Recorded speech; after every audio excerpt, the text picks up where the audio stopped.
E, professor, o que é efetivamente ser referência em licitações? Ser referência é ser convidado para resolver os problemas dos órgãos públicos e das empresas no procedimento licitatório.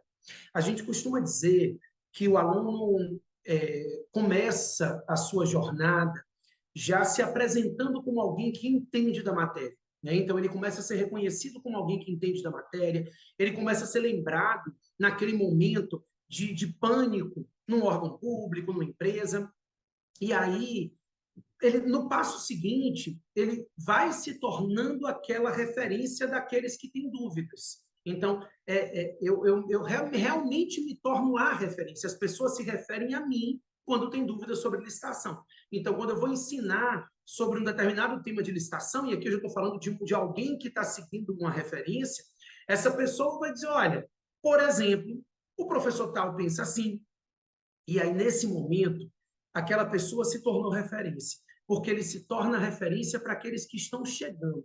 Ser referência significa começar a marcar posicionamentos e começar a ser efetivamente a pessoa lembrada em relação àqueles temas, em relação àqueles problemas. Então, se você me perguntar hoje quem é a referência em vários ramos do conhecimento, eu tenho certeza absoluta que alguns nomes virão à cabeça de várias pessoas.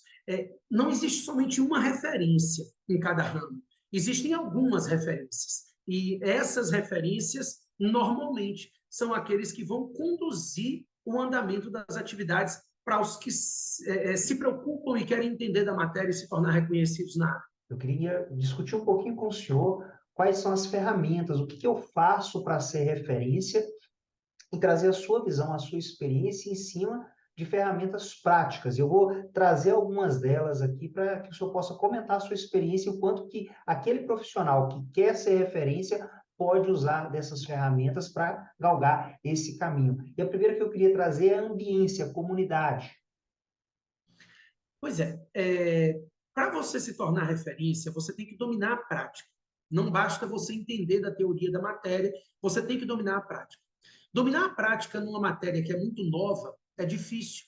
Então, estar numa comunidade e ter uma ambiência na qual você convive com pessoas que estão vivendo o mesmo dia a dia de implantação é fundamental. Então, a gente tem visto, por exemplo, na comunidade do especialista, como a gente tem alunos ajudando os alunos. Então, a gente sempre vê alguém dizendo assim, olha, eu estou com um problema porque eu estou com dificuldade de montar um mapa de risco sobre tal coisa. E ele diz, aqui a gente fez no município. E aí ele coloca o dele.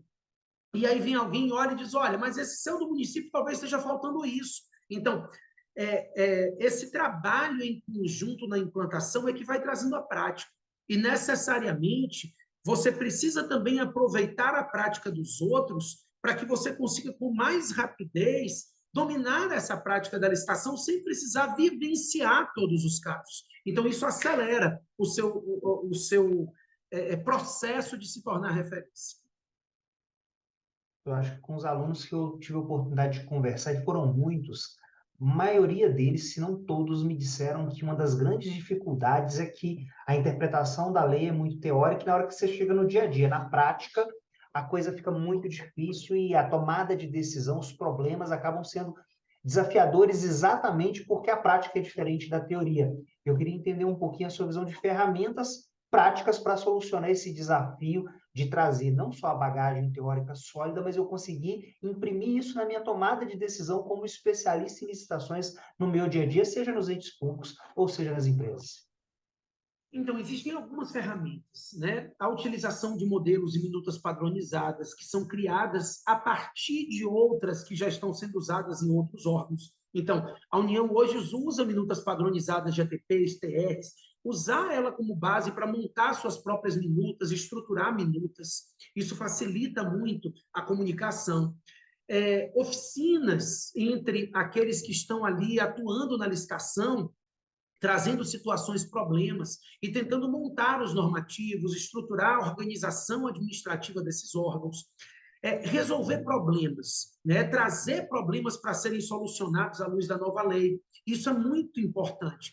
É fundamental você conseguir enxergar os problemas da casuística para que você consiga otimizar a qualidade técnica do conhecimento que você tem. Então, existem muitas ferramentas importantes e é por isso que a gente tem trabalhado cada uma delas aqui dentro do especialista para ajudar o aluno a se tornar referência efetivamente.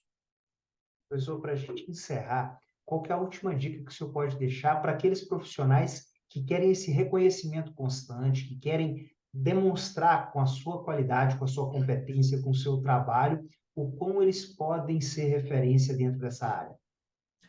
O céu é o limite. A minha última dica é essa. Você pode entrar e começar pensando em se tornar referência para ser reconhecido no seu órgão, mas amanhã ou depois você pode ampliar essa estrutura para capacitar outros órgãos, para implantar em outros órgãos, e amanhã ou depois, de repente, ser a referência a ser seguida em todos os demais órgãos. Então, acredite no seu potencial e estude, se prepare, porque nessa situação em que a gente está vivendo, os resultados tendem a vir com muita rapidez.